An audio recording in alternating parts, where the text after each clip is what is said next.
बिस्मिल्लाहिर्रहमानिर्रहीम। शुरू करता हूँ अल्लाह के पाक नाम से जो बहुत बड़ा मेहरबान नहायत रहने वाला है।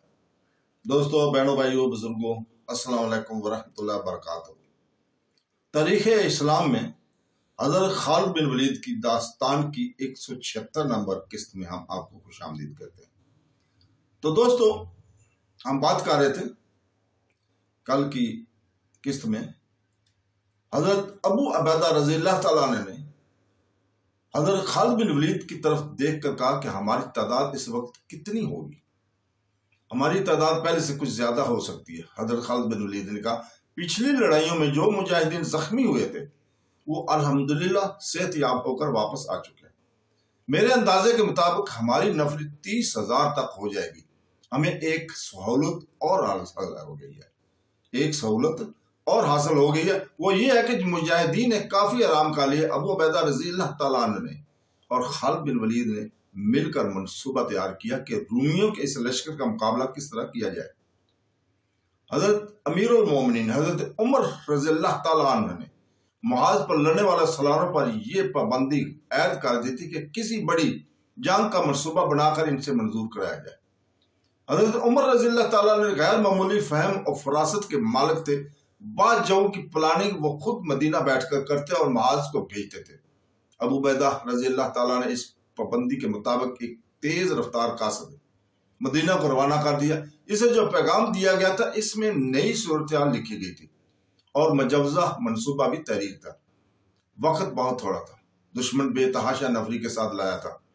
कुछ कहा नहीं जा सकता था कि किसी लम्हे वो क्या कार्रवाई शुरू कर देंगे, लेकिन मुसलमानों ने पैगाम रसानी का निजाम इतना तेज और महफूज बना रखा था कि थोड़े से वक्त में दूर के फैसले पर पैगाम पहुंच जाता था। अमीरुल मोमिनीन हजरत उमर रज़ियल्लाहु तआला अन्हु ने सूरत हाल और मंसूबे का जायजा लिया, इसमें कुछ रद्दोबदल किया और मंसूबे की मंजूरी दे दी। यजीद रज़ियल्लाहु तआला अन्हु बिन अबी सुफियान दमिश्क में थे। वो सलार भी थे और दमिश्क के हाकिम भी। इन्हें पैगाम भेजा गया कि दुश्मन क्या सूरत पैदा कर रहा है और वो बदस्तूर दमिश्क में रहे। इन्हें यह भी हिदायत कर दी गई थी कि दमिश्क के शुमाल मगरब पर जासूसों की देखभाल करने वाले आदमियों के जरिए नजर रखें, क्योंकि तवक्को यही है कि रूमी इधर से हमला करेंगे। सलार शर्जील रज़ियल्लाहु तआला अन्हु बिन हसना अपने दस्तों के साथ इस इलाके में थे जिसमें बेसान और फहल वाक़ थे। खलीफा उमर रज़ियल्लाहु तआला अन्हु ने खास तौर पर लिखा था कि सलार शर्जील रज़ियल्लाहु तआला बिन हसना को इस जंग के लिए सलार मुकर्रर किया जाए जिसकी रूमी तैयारी कर रहे आए हैं जिसकी रूमी तैयारी करके आए हैं। हजरत खालिद बिन वलीद को इस फौज के हरावल दस्ते की सलारी सौंपी गई थी। जनवरी 635 ईस्वी के दूसरे हफ्ते में इन दस्तों ने, जिनकी तादाद तकरीबन 30,000 थी, कूच किया। इन्हें बेसान से कुछ और दूर फहल के मुकाम तक पहुंचना था। ये दस्ते जब फहल पहुंचे तो देखा कि वहां रूमी फौज नहीं थी। वहां रूम की पूरी फौज को नहीं होना चाहिए था।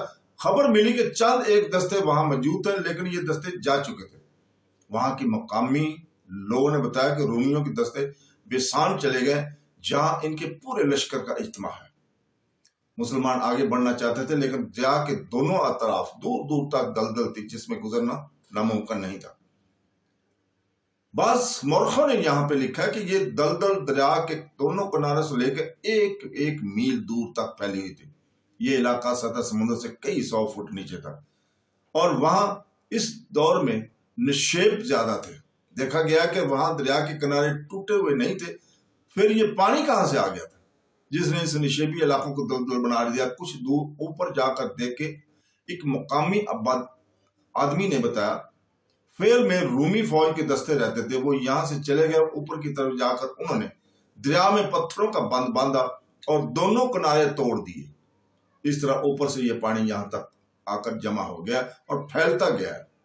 रूमियों ने मुसलमानों को रोकने का बड़ा सख्त इंतजाम किया था। रूमियों ने गालबन ये सोचा था कि मुसलमान सहरा में या मैदान में चलने और लड़ने के आदी हैं और वो दलदल में से नहीं गुजर सकेंगे। अगर उन्होंने ये सोचा था तो बिल्कुल ठीक सोचा था। दलदल मुसलमानों के लिए बिल्कुल नई चीज थी। इनके लिए तो चट्टाने और पहाड़ियां भी नई चीज थी, लेकिन उन्होंने पहाड़ी इलाकों में भी लड़ाइयां लड़ी थी और दुश्मन को शिकस्त दी थी।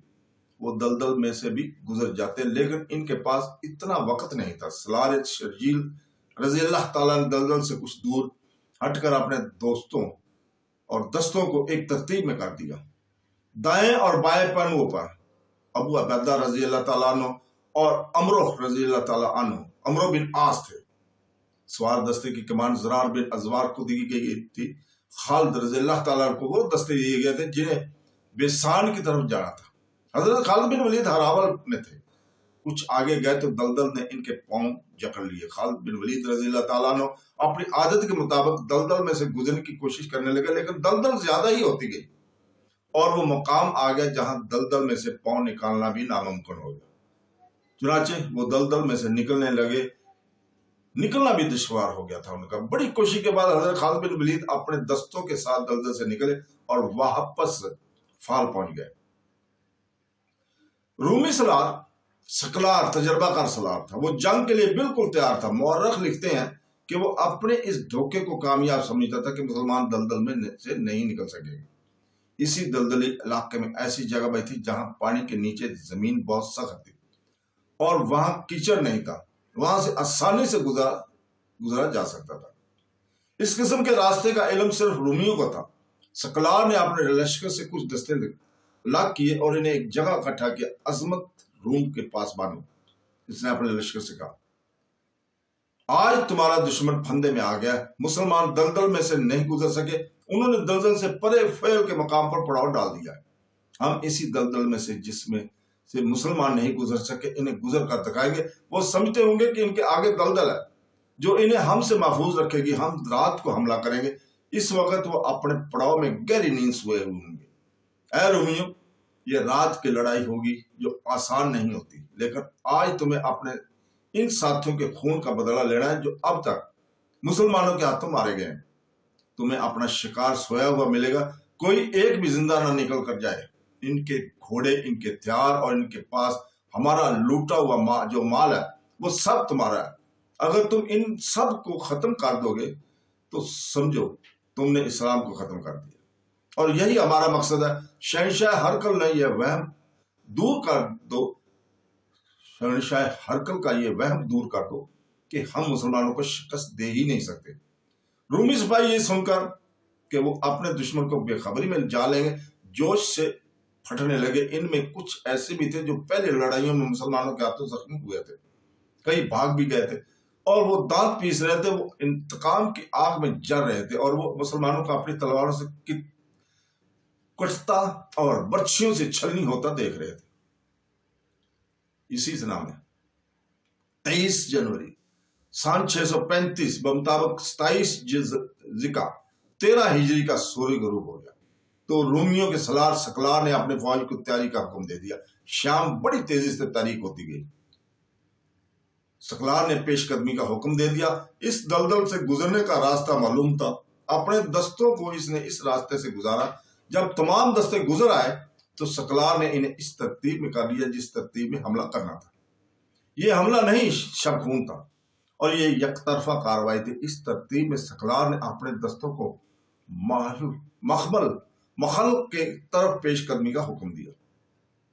وہ خود سب سے آگے تھا۔ اس نے پیش قدمی کی رفتار تیز رکھی تاکہ مسلمانوں کے ان کے آنے کی خبر ہو بھی جائے تو انہیں سنبھلنے کی مہلت نہ دی جائے۔ رومی اس جگہ پہنچ گئے جہاں مسلمانوں کا پڑاؤ تھا، لیکن وہاں کچھ بھی نہیں تھا۔ سکلار جاسوسوں کو کوسنے لگا جنہوں نے اسے بتایا تھا کہ پڑاؤ فلاں جگہ، اسے اللہ اکبر کے نعرے کی گونج سنائی دی، اس کے ساتھ ہی مشعلیں جل اٹھی۔ سکلار نے دیکھا کہ مسلمان نہ صرف بیدار ہیں بلکہ لڑنے کی ترتیب میں کھڑے ہیں۔ سالار شرجیل رضی اللہ تعالیٰ عنہ محتاط سالار تھے۔ انہیں یہاں آ کر جب معلوم ہوا تھا کہ یہ دلدل کہاں سے آ گئی ہے تو انہوں نے محسوس کر لیا تھا کہ رومیوں نے ان کا صرف راستہ ہی نہیں روکا بلکہ وہ کچھ اور بھی کریں گے۔ رومی یہی کر سکتے تھے کہ حملہ کرتے۔ چنانچہ شرجیل نے حضرت شرجیل رضی اللہ تعالیٰ عنہ نے شام کے بعد اپنی فوج کو سونے کے بجائے لڑائی کے لیے تیار کرا دیا تھا۔ اس کے علاوہ انہوں نے اپنے جاسوس دلدل کے ارد گرد پھیلا دیے تھے۔ رومی جب دلدل میں سے گزر رہے تھے، ایک جاسوس نے شرجیل کو حضرت شرجیل رضی اللہ تعالیٰ کو اطلاع دے دی کہ دشمن آ رہا ہے۔ شرجیل رضی اللہ تعالیٰ نے اپنے دستوں کو ایک موزوں جگہ جو انہوں نے دیکھ لی تھی जंगी तरतीब में खड़ा कर दिया था। मदीना वालों, सकलार ने बुलंद आवाज से मुसलमानों को ललकारा, आगे आओ, अपना और अपनी फौज का अंजाम देखो, हमला करने तुम आए हो। शर्जील रजी अल्लाह ताला ने ललकार का जवाब ललकार से दिया, आगे तुम आओ, तुम इस दलदल से निकल आए हो, अब हमारी दलदल से निकल दिखाओ। रूमियों कल सुबह का सूरज नहीं देख सकोगे। ललकार का तबादला होता रहा, आखिर सकलार ने अपने एक दस्ते को हमले का हुक्म दे दिया। इसने ये चाल चली थी कि इसका दस्ता हमला करके पीछे हट आएगा तो मुसलमान भी इसके साथ उलझे हुए आगे आ जाएंगे, लेकिन शर्जील रजी अल्लाह ताला ने पहले हुक्म दे रखा था कि दफाई लड़ाई लड़नी है। इसके मुताबिक मुसलमान जहां थे वहीं रहे।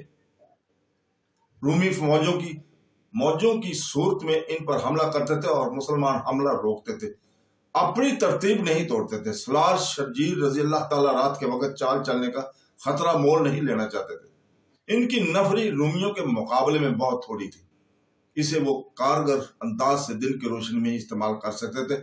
सकलार गालिबन इस धोखे में आ गया था कि मुसलमानों में लड़ने की ताब नहीं रही। इस ख्याल से इसने मौज दर मौज हमलों में इजाफा कर दिया, लेकिन मुसलमानों ने अपनी सभों को टूटने न दिया। वो आगे बढ़कर हमला रोकते, फिर अपनी जगह पर आ जाते। रूमी हर हमले में अपने जख्मी छोड़कर पीछे हट जाते। एक हमले की क़यादत सकलार रज़ी अल्लाह ताला ने खुद की। वो अपने दस्ते को ललकारता हुआ बड़ी तेजी से आगे गया। मशलों की रोशनी में मुसलमानों ने रूमियों का परचम देख लिया।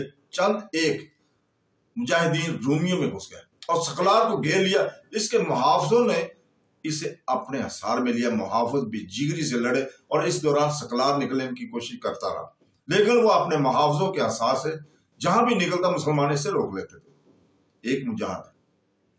एक मुजाहिद इस मार्के से निकल गया और इसने सलार शर्जील रज़ी अल्लाह ताला को बताया कि अब के रूमियों को इतनी जल्दी पीछे न जाने दिए ना, क्योंकि कुछ मुजाहिदीन रूमियों की सलार को नरक में ले रखा है। शर्जील रज़ी अल्लाह ताला ने इस इत्तला पर अपने चंद एक मुंतखब जानबाज रूमियों के क्लब में घुस जाने के लिए जमा करके भेज दिए। थोड़ी देर बाद मुजाहिदीन के नारे सुनाई देने लगे, खुदा की कसम हमने रूमी सलार को मार डाला।